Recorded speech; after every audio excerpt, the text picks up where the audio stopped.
la 16e leçon de notre initiation à la pratique de la psychothérapie en counseling, c'est-à-dire à la pratique du traitement des détresses humaines en relation d'aide, en accompagnement professionnel. Eh bien, la 16e leçon va porter sur une méthode systémique spéciale. Et cette méthode systémique spéciale s'appelle l'analyse transactionnelle. Et vous allez voir comment cette méthode vient compléter l'approche systémique que nous avons vue avec vous concernant le traitement de problèmes à l'intérieur de familles, des individus par rapport à leur famille, mais aussi les génogrammes que nous avons aussi explorés avec vous comme outils d'exploration, outils d'étude, de détection, de détermination, de définition, d'identification de problèmes et de détresse personnelle et familiale. Alors, commençons par le fondateur de cette méthode qu'on appelle l'analyse transactionnelle. Et après, nous verrons qu'est-ce que l'analyse transactionnelle en résumé. Le fondateur de cette méthode, il s'appelle Eric Berne. C'est un Canadien d'origine qui s'est américanisé. Il est né en 1910 et est mort en 1970. Eric Berne est né à Montréal en 1970, au mois de mai. Il est le fils aîné d'un père qui était médecin et d'une mère qui était écrivain. Il suit des études de médecine au Canada et obtient son doctorat en 1935. Il émigre alors aux États-Unis où il effectuera son internat en psychiatrie et puis il commence alors un cursus dans le but de devenir psychanalyste. À ce moment-là, la meilleure école de psychiatrie était la psychanalyse de Freud. En 1943, il effectue son service militaire dans l'armée américaine, durant lequel il démarre de groupes thérapeutiques dans des hôpitaux de l'armée. Très vite, Eric Berne développe son propre outil avec pour idéal de guérir, de traiter de guérir les gens en une seule transaction, une seule rencontre. Et on doit viser à guérir, selon lui, on doit viser à guérir le patient en une seule séance, pas de temps à perdre.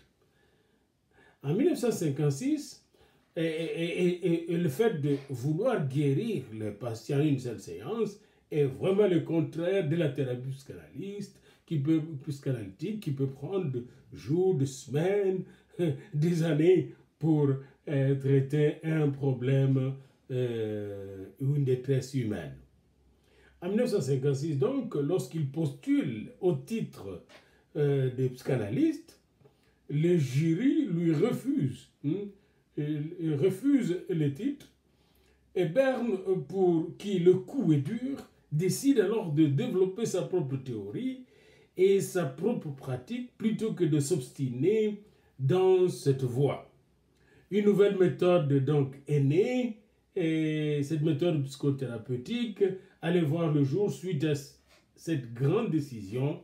Et cette méthode, c'est l'analyse transactionnelle que nous allons voir. Cette méthode était mise au point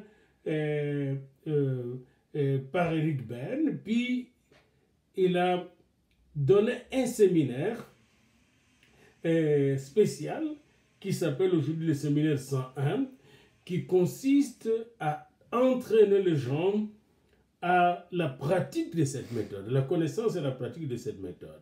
En 1962, Eric Berne démarre la première publication dans les Transactional Analysis Bulletin, bulletin d'analyse transactionnelle.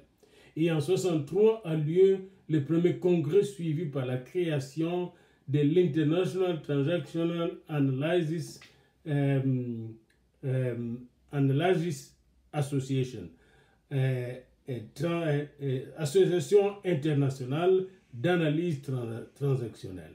Eric Berne est mort à l'âge de 60 ans en 1970 après avoir fait plusieurs infarctus. Il a publié plusieurs ouvrages, dont l'analyse transactionnelle et la psychothérapie en 1961, la structure et la dynamique des organisations et des groupes en 1963, des jeux et des hommes en 1964, principe de traitement psychothérapeutique en groupe en 1966, Sex in Human Loving en 1970, et que dites-vous après avoir dit bonjour en 1971. C'est très intéressant quand vous lisez ces livres, que dites-vous après avoir dit bonjour. Après avoir dit un mot sur le fondateur de cette méthode, je vous invite maintenant à parcourir cette méthode, à connaître cette méthode. L'analyse transactionnelle a été créée donc par Eric Berne à la fin des années 50. Il était médecin, psychiatre canado-américain et il a mis au point une approche qu'on appelle pragmatique et simple des rapports humains expliqués et vulgarisés dans 2 ouvrages de référence.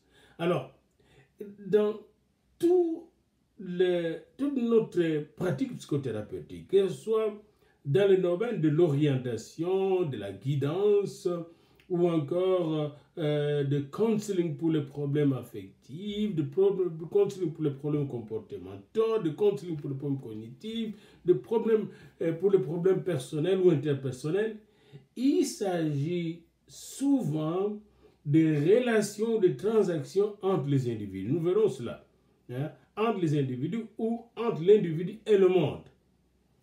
Alors, dans ces 2 ouvrages de référence qui sont de jeux et des hommes, publié en 1966, que dites-vous après avoir dit bonjour en 1977, publié en 1977, Eric Berne donne, pour ainsi dire, les grandes lignes de son approche thérapeutique, l'analyse transactionnelle.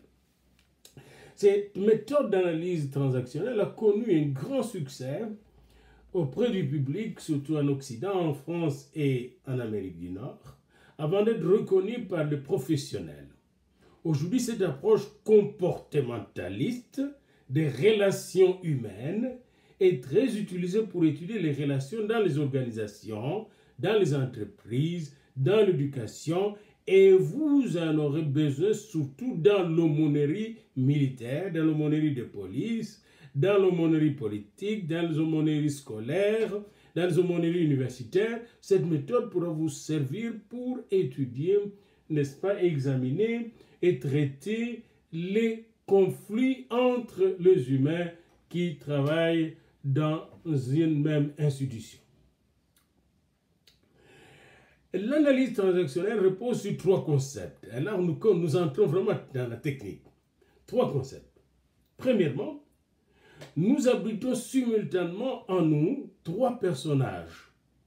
Il y a en nous un parent, il y a en nous un enfant, il y a en nous un adulte, selon les situations.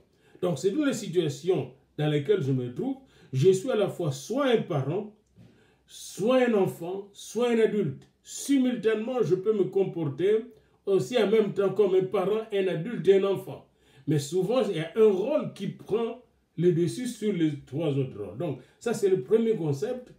Chaque individu que nous rencontrons se comporte soit comme un parent, soit comme un enfant, soit comme un adulte.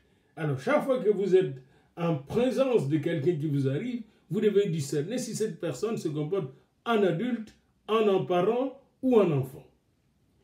Et les personnes que nous rencontrons dans la vie sont soit des personnes qui se comportent en parent, en adulte ou en enfant. Retenez ça, c'est le premier concept de l'analyse transactionnelle. Deuxième concept, certains comportements sont répétitifs et donnent naissance à des jeux. Vous allez voir, il y a des gens qui disaient que le président Mobutu considérait la politique comme un jeu de dames.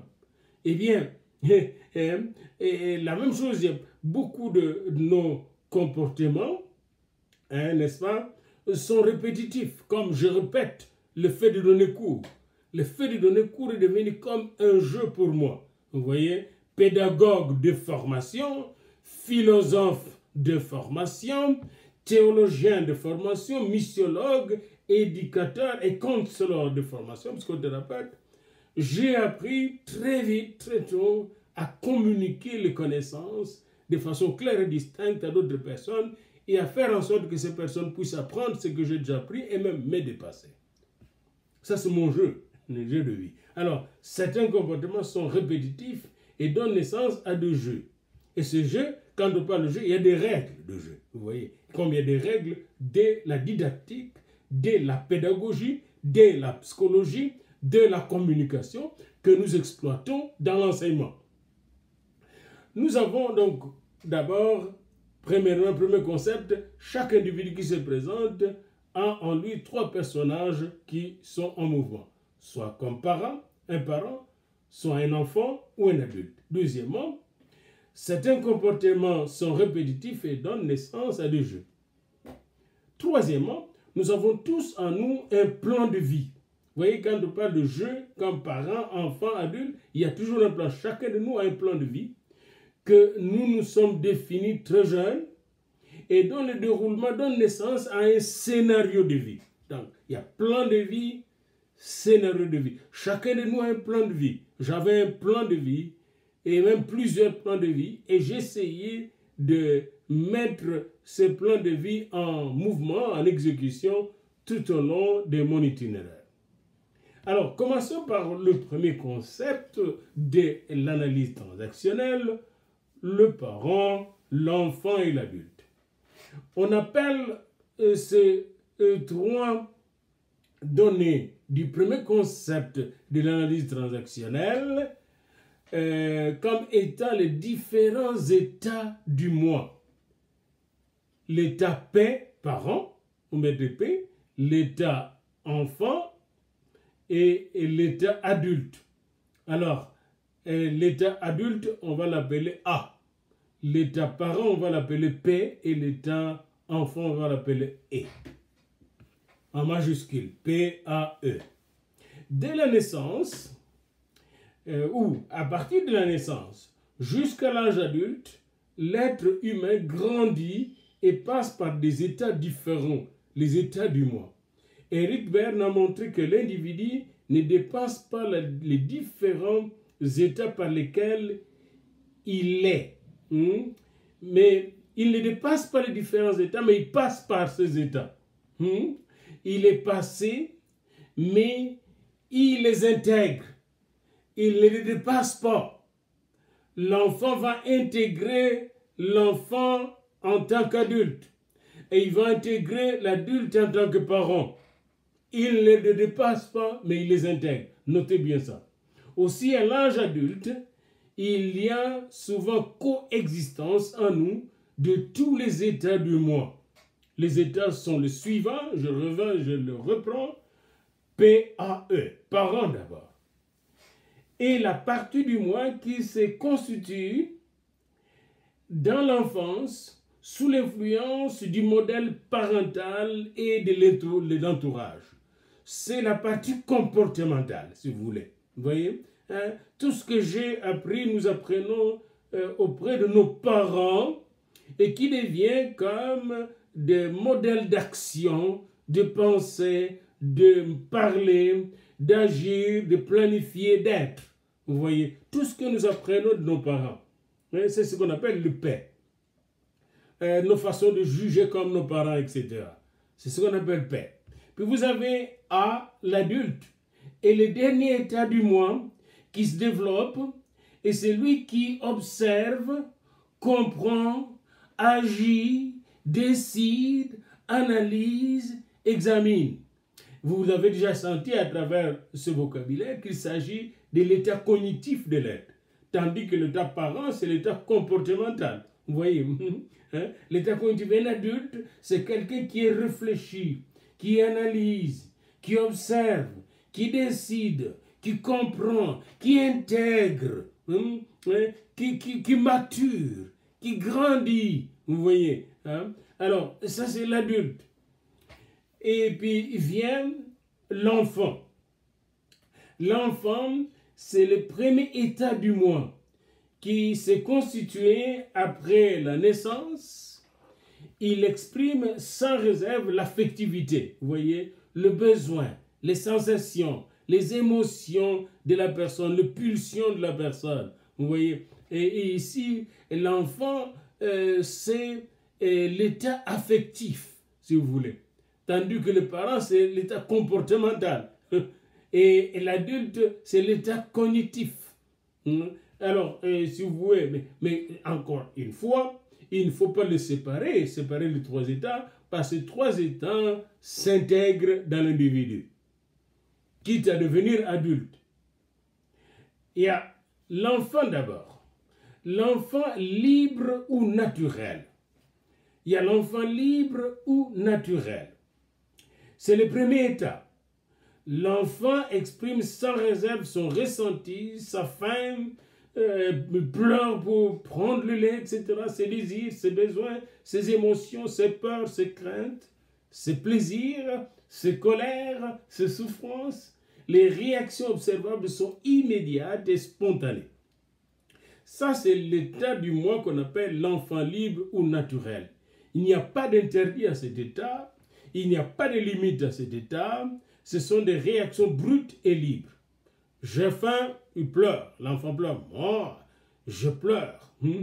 J'ai envie de bonbons, je cours vers papa, je dis bonbon, bonbon papa. Chez l'adulte, l'enfant libre est repérable lorsque la personne exprime sans détour ses émotions. Un adulte qui a l'habitude d'exprimer sans détour ses émotions, ses embrassades, ses éclats de rire, ses cris de terreur, ses pleurs, agit comme un enfant. Vous voyez? Et dans l'enfant naturel se trouve la source de nos émotions le plus authentique. Quelqu'un qui est très émotif agit comme un enfant. Nous sommes dans notre enfant naturel lorsque nous pleurons à gros sanglots ou lorsque nous rions aux éclats. Et il est assez rare de voir des personnes adultes dans leur enfant naturel. Très très rare. Parce que nous sommes habitués à être réfléchis. Car la société nous interdit, n'est-ce pas, d'agir de façon émotionnelle. Et on considère que quelqu'un qui est émotif est très négatif. Alors, ça c'est le premier état du moi, l'enfant naturel, brut, qui pleure, qui rit, qui demande quand il a faim, etc. Et ça c'est l'enfant naturel. Puis vient un autre niveau où l'enfant commence à apprendre à demander de façon polie et accepter de ne pas recevoir. À ce moment-là, l'enfant devient un enfant adapté ou soumis. Vous voyez, dans l'état de l'enfance, il y a déjà deux états. Vous avez l'enfant brut, l'enfant que je dirais sauvage, l'enfant naturel, puis là vient l'enfant adapté, soumis. C'est un deuxième état. On va appeler ça EAS, l'enfant adapté, soumis, tandis que le premier est l'enfant libre, l'enfant naturel, EL ou EN. Alors, l'enfant adapté, soumis, et face aux réactions de ses parents, cet enfant apprend à se contrôler. Pleure pas. Vous voyez, hein? Attends, on ne mange pas à cette heure. Cet enfant se socialise. Les réactions de ces enfants ne sont plus naturelles, mais commencent à devenir à être réfléchies. L'enfant s'adapte au milieu et aux exigences des parents, ce qui le conduit à éprouver des sentiments nouveaux, par exemple les sentiments de culpabilité, les sentiments de honte, les sentiments de jalousie, le malaise, la frustration, la fierté ou l'orgueil qui viennent compliquer les réactions naturelles. L'enfant devient un être à part entière avec son début de personnalité maladroite. Alors voyez-vous, et là, l'enfant apprend des attitudes, de comportements assez étranges. Il peut, cet enfant soumis, revenir au naturel. Et alors, à ce moment, il devient un enfant rebelle. Un troisième état qui est possible. L'enfant naturel revient au galop après avoir connu la loi et se rebelle contre la loi et devient un enfant rebelle. Nous allons l'appeler l'enfant adapté rebelle. Parce que cet enfant choisit une voie de contestation de la loi qui est là. Voyez-vous? Et dans nos relations, on peut voir ces enfants rebelles. Vous voyez? Les révolutionnaires comme Che Guevara, Karl Marx et tout ça, c'est des enfants qui étaient rebelles. Vous voyez? Bien que devenus parents.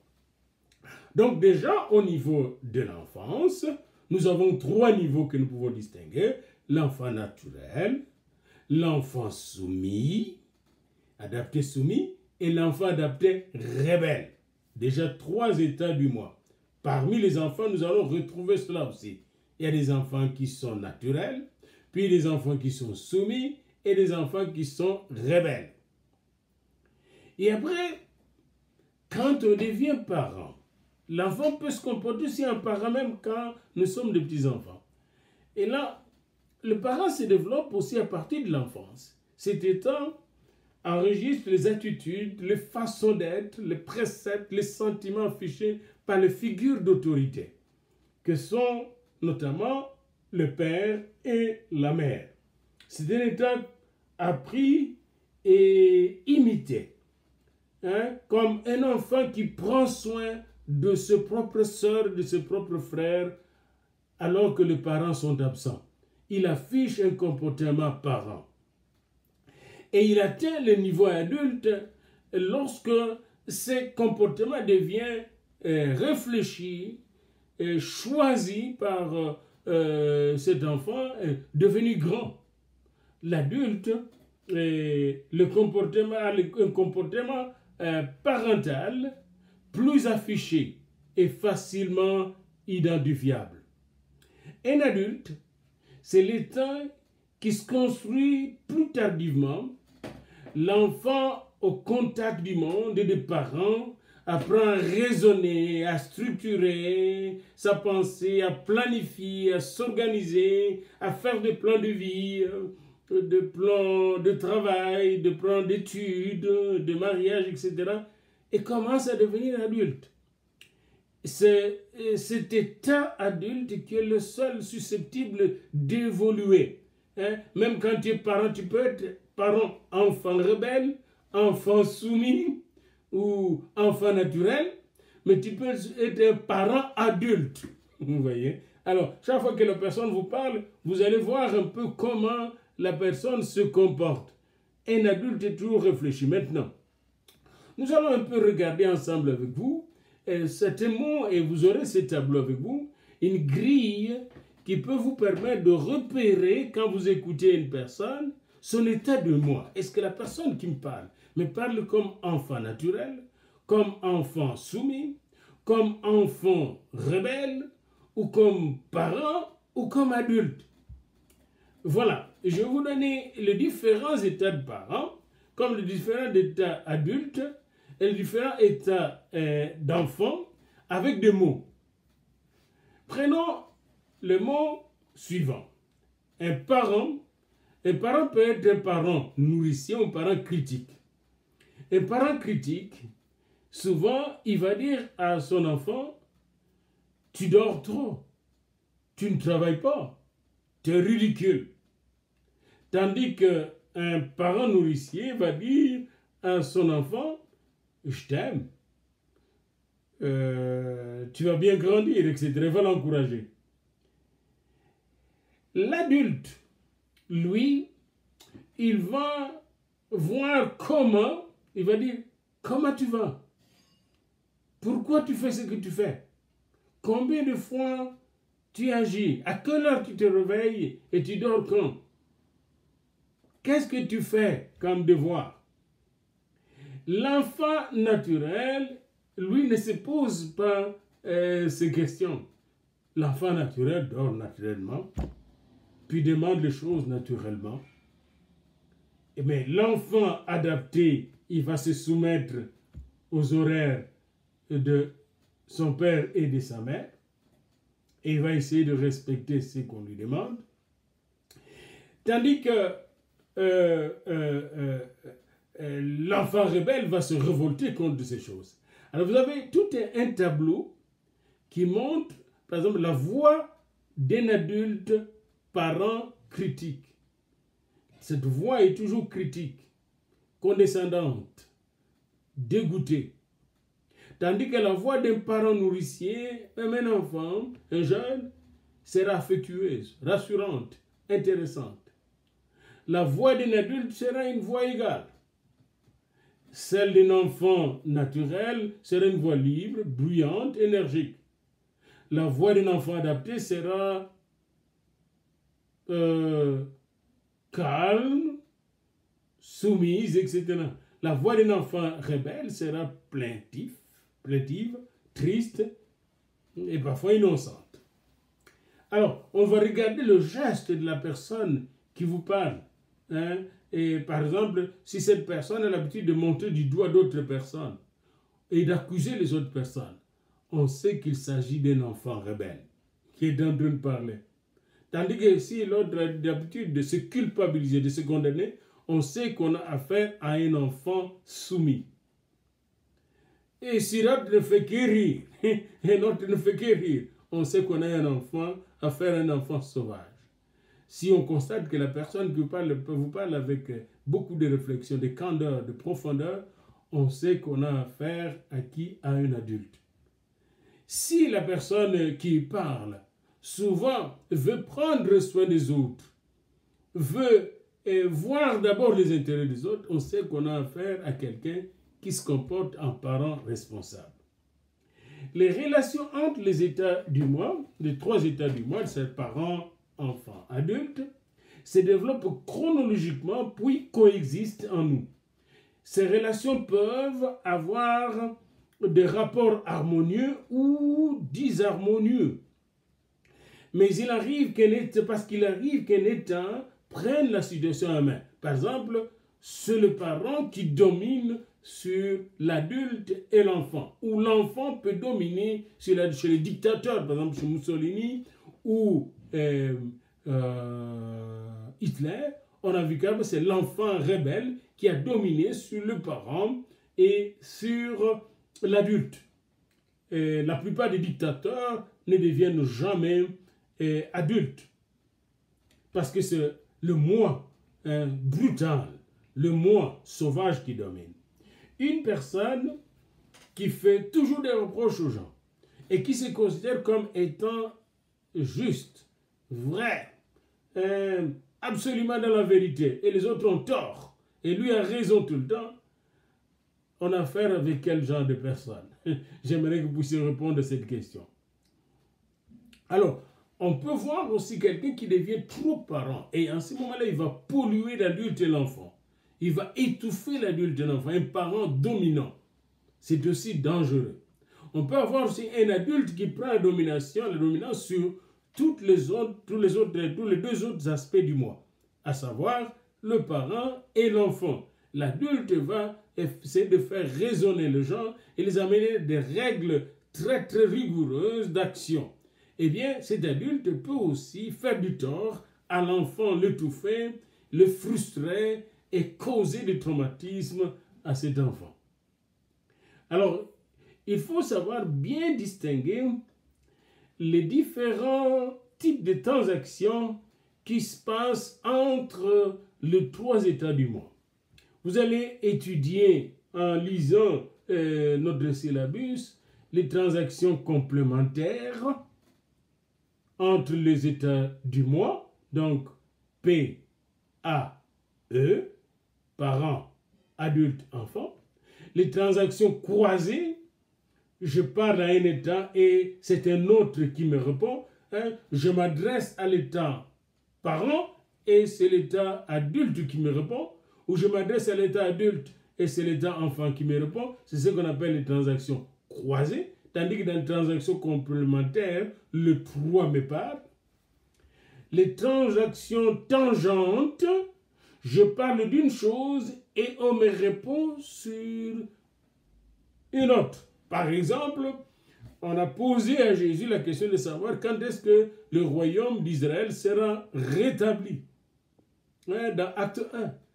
Et Jésus répond, ce n'est pas à vous de connaître quand, mais vous recevrez une puissance. Le Saint-Esprit survenant sur vous. Vous voyez, alors, c'est à quel niveau la question du royaume qui va venir c'est à quel niveau que ça s'adresse? Et la réponse de Jésus s'adresse à quel niveau? À vous de répondre. Les transactions, et envoyez-moi vos réponses, hein. Notez bien toutes les questions que je pose et envoyez-moi les réponses. Les transactions parallèles, donc vous avez les transactions complémentaires, les transactions croisées, les transactions tangentes, et parmi les transactions complémentaires, vous allez avoir des transactions simples ou complémentaires. Une transaction complémentaire met en action un état du moins pour chaque personne. Vous voyez? Et lorsque la transaction les transactions se complètent, les trois transactions se mettent en jeu, mais il y a la communication qui continue entre un état de moi et les autres états de moi. Chaque personne endosse l'état du moi qui est attendu chez l'autre. Les transactions sont parallèles et non conflictuelles. Quand les transactions sont parallèles, ces transactions agissent de façon parallèle. Par exemple, mon moi, quand il agit, mon moi adulte agit, mon moi parental agit, et mon moi d'enfant aussi agit dans une synchronie qui est digérée par exemple, l'adulte. Alors, c'est très important ça.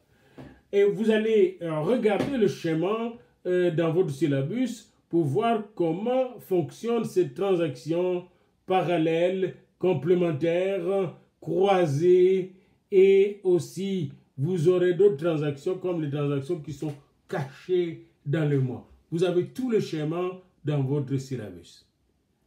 Il y a des transactions qu'on appelle angulaires. C'est un message que l'on envoie en apparence vers un état du moi, alors que l'on a décidé sciemment d'accrocher un autre état du moi. J'envoie un message à l'état père, mais en fait, parent plutôt, je vais atteindre l'état enfant.